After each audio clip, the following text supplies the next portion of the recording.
Dans le livre d'Éphésiens au chapitre 5, on dit aux maris, « Marie, aimez vos femmes comme Christ a aimé l'Église. » Éphésiens 5, 25. Est-ce que le Seigneur est en train de dire là que nos maris ne nous aiment pas? Qu'il y a des maris qui n'aiment pas vraiment leurs femmes, ils ne les aiment pas. Mais il leur dit, aimez vos femmes comme. Et en fait, il les interpelle sur la façon d'aimer leurs femmes. N'aimez pas vos femmes comme vous aimez ici d'habitude, comme vous aimez dans le monde. Là. Vous aimez et vous trompez, vous aimez mais vous ne vous préoccupez pas. Vous aimez mais vous n'apprenez pas à connaître ce qu'une femme a besoin, ce qu'une femme cherche, ce qu'elle désire, ce qui lui fait du bien, ce qu'elle ressent. Vous aimez selon vous, vous aimez selon le monde, vous aimez ce que vous avez vu chez vos pères dans la société. Le Seigneur est en train de dire au travers de la bouche de Paul, comme Christ a aimé l'Église. N'aimez pas comme la société a aimé la femme. N'aimez pas comme vos parents aimaient leur maman. Aimez comme Christ. Aimez de la manière de Christ. La façon dont Christ aime, c'est comme ça qu'un mari doit aimer. Donc, les maris aiment leur femme, mais ils n'aiment pas comme Christ. Et je me rends compte que pourquoi certains maris n'aiment pas leur femme comme Christ, c'est aussi parce que certains hommes ne savent pas de quoi une femme a besoin pour se sentir aimée. Et si vous ne savez pas ça, mes frères, c'est vraiment dommage. Parce que Dieu a créé la femme d'une certaine manière, avec des besoins particuliers. Dieu a créé la femme avec une façon d'être aimée, un besoin d'être aimée. Voilà pourquoi il dit à la femme, au mari, aimez vos femmes. Il a créé l'homme d'une façon où il aime son respect. Il sent l'amour par le fait d'être respecté. Mais est-ce que vous vous êtes demandé comment une femme sent l'amour? De quel type d'amour une femme a besoin? Comment se comporter avec ma femme pour qu'elle se rende compte vraiment que je l'aime? Certaines femmes demandent souvent à leur mari, chérie, tu m'aimes? Il dit, mais oui, je t'aime, je t'ai épousé. Si je ne t'aimais pas, j'allais t'épouser. Chérie, tu m'aimes? Mais oui, je t'aime. Si je ne t'aimais pas, j'allais te faire les enfants. Mais si pour toi, tu estimes que le fait de l'avoir épousé, tu l'aimes, et qu'elle te pose la question aujourd'hui, c'est que l'amour dont tu l'aimes n'est certainement pas suffisant. Si, jusque-là, ta femme ne trouve pas que tu l'aimes, malgré que tu aies fait toutes ces choses, c'est que la maison est pleine, vous êtes en paix, tout va bien, mais son cœur, comme dit souvent mon mari, son réservoir n'est pas plein, son réservoir est vide. Son réservoir est vide, mon bien-aimé, son réservoir est vide. Elle est en train de crier, elle se demande si vraiment, est-ce que tu l'aimes? Parce que la façon dont Dieu l'aime, elle ne sent pas ça chez toi. Et je vais vous dire comment une femme se sent aimée. Quelles sont les choses que tu fais qu'une femme se sent aimée? Parce que ces choses-là, Christ les fait. Christ fait ça pour l'Église, bien-aimé. Et c'est bon souvent pour vous qui cherchez à vous marier, de savoir qu'est-ce que Christ fait pour l'Église. Christ n'a pas seulement l'Église chasser les démons. Christ a sauvé l'Église, mais c'est pas tout. C'est pas tout, parce que certains hommes vous considérez comme vous avez sauvé les femmes de la vie de célibataire, mais c'est pas tout, ne mange pas ça. De quoi est-ce qu'elle veut se nourrir tous les jours?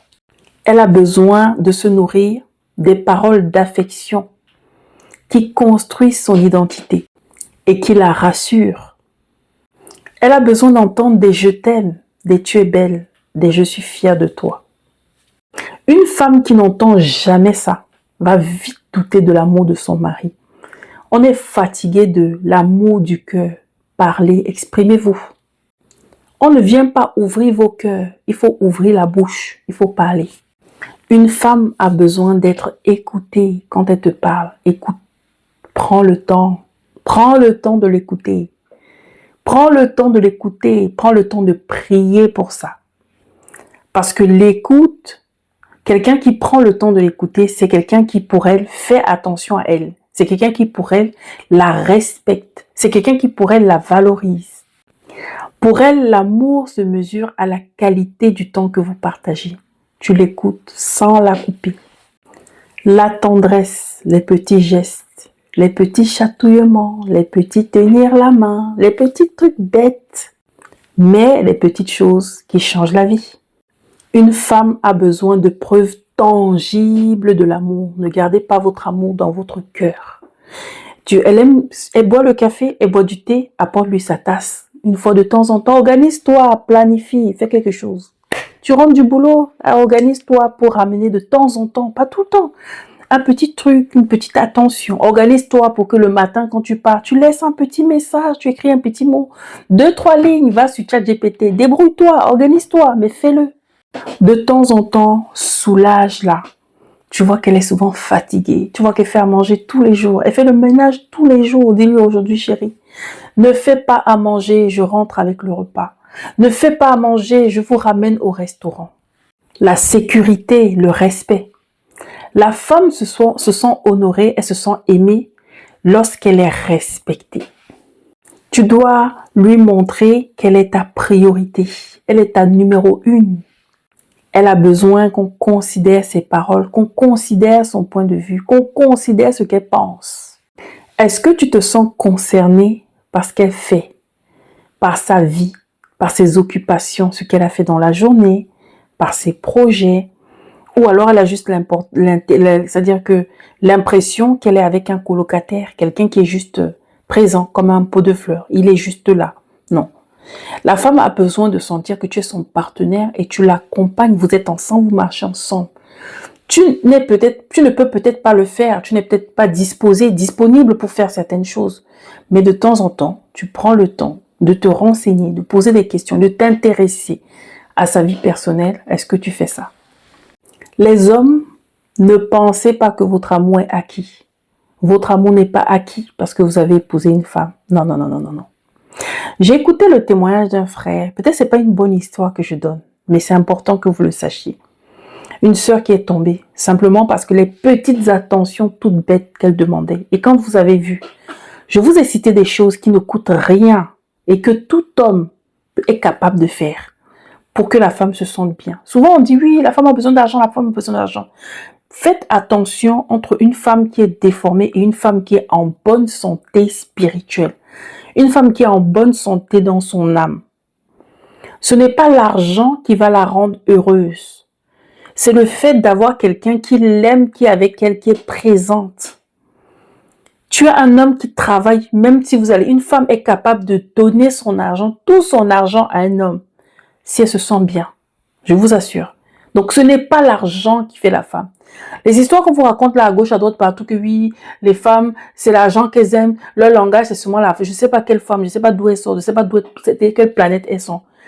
Mais nous, ici, on parle d'une femme qui a un bon état d'âme. Donc, on ne va pas s'attacher à ces images-là.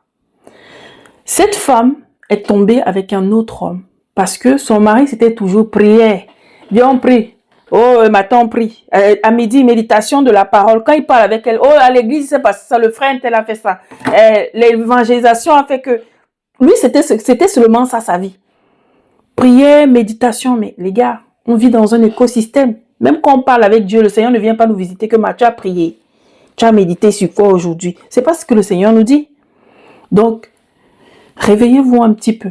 Savez que cette sœur-là, je ne dis pas que c'est la faute de l'homme parce que chacun doit porter sa responsabilité. Mais en tout cas, les torts sont partagés. Elle a trouvé quelqu'un qui était au travail, qui était très attentionné et qui lui donnait ce que son réservoir avait besoin. Dieu a fait la femme d'une manière particulière. Son réservoir a besoin de quelque chose. Son réservoir a besoin d'amour, d'attention, de paroles valorisantes, de respect. De lui montrer que voilà, elle a de l'importance pour moi. Pas juste comme le frigo est plein, mais c'est que je t'aime. Non. Comme je t'ai mis les seins, non, en fait. Donc, voilà. Est-ce que les choses que j'ai citées, ce sont des choses qui coûtent cher? Non, ce ne sont pas des choses qui coûtent cher. Donc, une femme n'a pas besoin d'un homme riche. Elle a besoin d'un homme présent. Un homme responsable. Un homme qui est impliqué dans la relation. Un homme qui a un cœur pur, une bonne conscience. Pour nous, les enfants de Dieu.